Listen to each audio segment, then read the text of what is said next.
नमस्कार दोस्तों, हमारे YouTube चैनल में आप सभी का स्वागत है। आज हम बात कर रहे हैं एलर्जी के बारे में।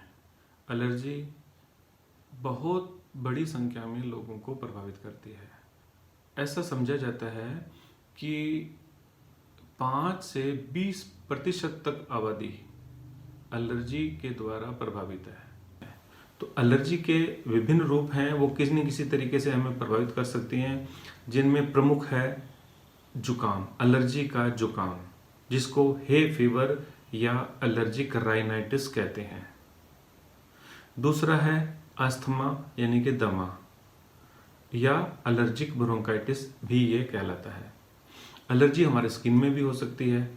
स्किन में एलर्जी जब होती है तो अर्टिकेरिया यानी कि सिंपल जो स्किन पे रैशेज हो जाते हैं, दाफड़ कह सकते हैं, या अर्टिकेरिया जिसको हम कहते हैं, और एक्जिमा के रूप में भी स्किन पे एलर्जी होती है। इसके अलावा ड्रग एलर्जी का मतलब हुआ कि हमने कोई दवाई इस्तेमाल करी, उसके कारण हमारे शरीर पर दुष्प्रभाव आ जाना। ठीक है, तो ये ड्रग एलर्जी भी बहुत बड़ी संख्या में लोगों को होती है। फूड एलर्जी, भोजन से भी कोई लोगों को एलर्जी होती है। सामान्यतः वो भोजन सब लोग इस्तेमाल करते हैं, लेकिन वो पर्टिकुलर प्रोटीन, वो दूध, वो मछली, वो कोई डबल रोटी ब्रेड जैसे यीस्ट उसमें है, तो ये उनको जाकर के शरीर में कोई ना कोई हार्म करेगा, उनके शरीर में उसके दुष्परिणाम आ जाते हैं, एलर्जी उनको हो जाती है। अभी बहुत लोगों को एक मॉस्किटो बाइट यानी कि इंसेक्ट से एलर्जी होने लगी है। बहुत बच्चे हैं जिनके एक्सपोज्ड एरिया जैसे टांगों पे, हाथ पे मच्छर अगर काटते हैं तो उन्हें उससे एलर्जी हो जाती है। तो वो उनको मालूम नहीं होता है कि ऐसा क्यों हो रहा है। बहुत सारे उनके टांगों पे निशान रहते हैं, ये मॉस्किटो बाइट एलर्जी है या इंसेक्ट बाइट एलर्जी कह सकते हैं। तो एलर्जी के आपने देखा कि बहुत सारे इफेक्ट है, बहुत सारे रूप में हमें प्रभावित कर सकती है ये एलर्जी। तो अब हम जानते हैं कि एलर्जी को हम किस तरह से पहचानें। एलर्जी को जांचने के लिए इसके लक्षण ही काफ़ी है वैसे तो, लेकिन फिर भी खून की जांच से एलर्जी को पहचाना जा सकता है। और एक प्रिक टेस्ट कहलाता है, जो बॉडी पे काफ़ी सारे प्रिक किए जाते हैं डिफरेंट एलर्जेंस के डाइल्यूटेड फॉर्म में, तो उसके रिएक्शन को जो जांच करने वाले हैं वो रीड कर लेते हैं कि आपको किस चीज़ से एलर्जी है। आजकल ब्लड टेस्ट भी इस तरह के होने लगे हैं, जिसमें केवल ब्लड की जांच करने से आपको सारी चीज़ें जिन जिन से एलर्जी है उनकी लिस्ट आ जाती है कि आपको इन चीज़ों से एलर्जी है। तो एलर्जी की जांच करना बिल्कुल आसान है। अगर जांच हो जाती है तो ऑफ कोर्स इलाज करने में काफ़ी मदद होती है। नहीं, केवल ये कि हमें एलर्जी है या नहीं है बताते हैं तो वो उसको आसानी से पहचान लेते हैं। अब ये है कि एलर्जी हमें होती क्यों है, एलर्जी के क्या कारण हैं।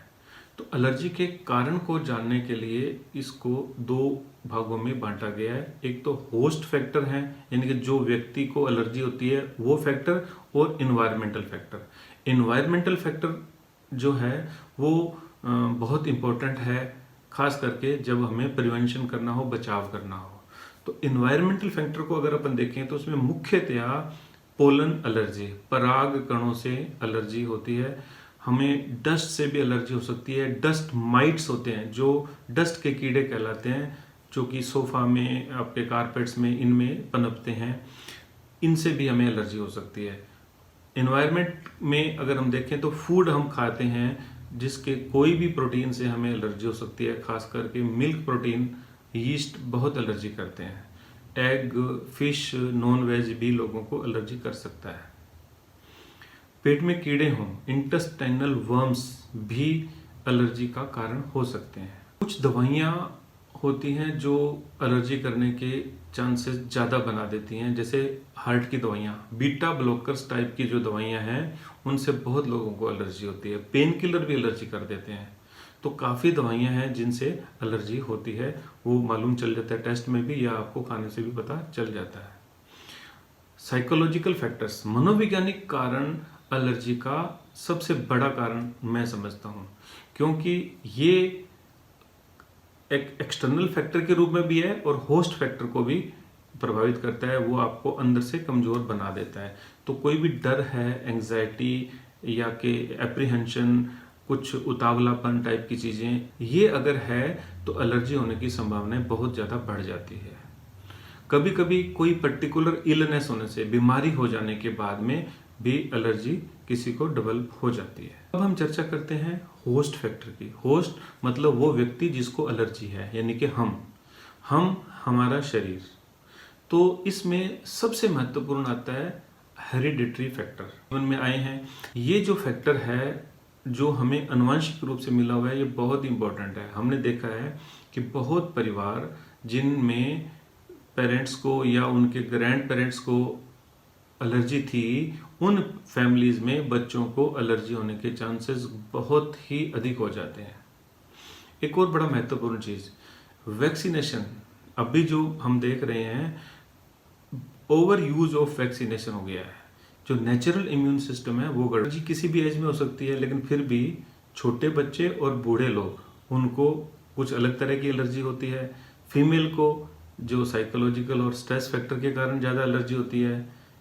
एलर्जी यंग को भी होती है, खैर ये चर्चा का नहीं हो सकता। एलर्जी किसी भी एज में हो सकती है, केवल इसको एज में नहीं बांधा जा सकता। मेल को, फीमेल को, सबको ये संभव है कि एलर्जी हो जाए। जो बच्चे सिजेरियन के द्वारा जन्म लेते हैं, चांसेस ज़्यादा है, तो बच्चों का जन्म नेचुरल डिलीवरी से हो, इसको प्रमोट किया जाना चाहिए। एक और फैक्टर है, वो है कि रहने की जगह को बदलना।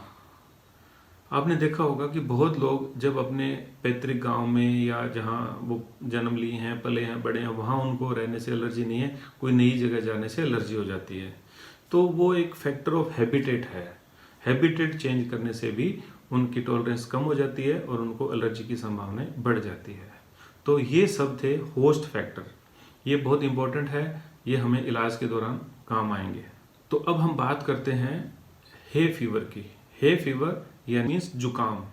जिन लोगों को एलर्जी का जुकाम रहता है, हम उसकी बात अभी कर रहे हैं। एलर्जिक राइनाइटिस क्या है? एलर्जिक राइनाइटिस नाक के अंदर के म्यूकस मेम्ब्रेन की एलर्जी यानी कि इरिटेशन और इन्फ्लामेशन है। उसमें सूजन आ जाती है, उसमें इरिटेशन होती है, रोगी को बहुत छींकें आती हैं, रोगी को नाक से बहुत पानी बहता है, नाक बंद हो जाती है, सांस लेने में दिक्कत होती है और अल्टीमेटली सिर में दर्द, आंखों से पानी, आंखों का भी लाल हो जाना, ये सब एलर्जी के जुकाम के लक्षण है। वो सब जो फेस करते हैं, जो इसको जिनको एलर्जी है, उनको ये सब सामान्य रूप से मालूम है। नाक की एलर्जी होने से व्यक्ति की डे टू डे एक्टिविटी बहुत बैडली इफेक्टेड हो जाती है।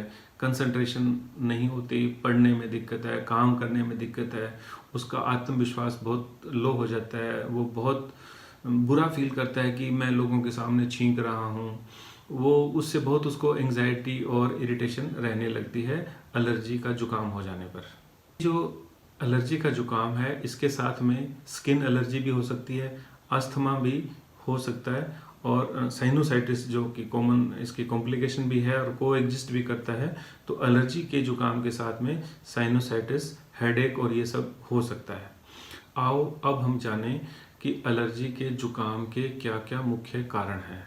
वही जो मैं पहले चर्चा कर चुका हूँ कि इसके लिए इन्वायरमेंटल फैक्टर और होस्ट फैक्टर, ये दोनों रिस्पॉन्सिबल है। तो इन्वायरमेंटल फैक्टर में एलर्जी के जुकाम के लिए वो सब कारण ज़्यादा होते हैं जो हम सांस के द्वारा अंदर लेते हैं, यानी कि हम पोलन्स और डस्ट, ये एलर्जी के जुकाम के लिए प्रमुख कारण है। तो ये एक साल के विशेष उस महीनों में ही कॉमनली होते हैं, पूरा वर्ष लगभग नहीं रहते हैं, रह सकते हैं लेकिन आमतौर पर नहीं रहती है ये चीज़ें। तो जो पोलन्स और जो चीज़ से उसको एलर्जी है उससे तो वो हमें कह सकते हैं कि भाई मुझे इस सीजन में ही एलर्जी होती है। तो ये एक तरह से क्लियर कट इंडिकेशन है कि वो पोलन एलर्जी है।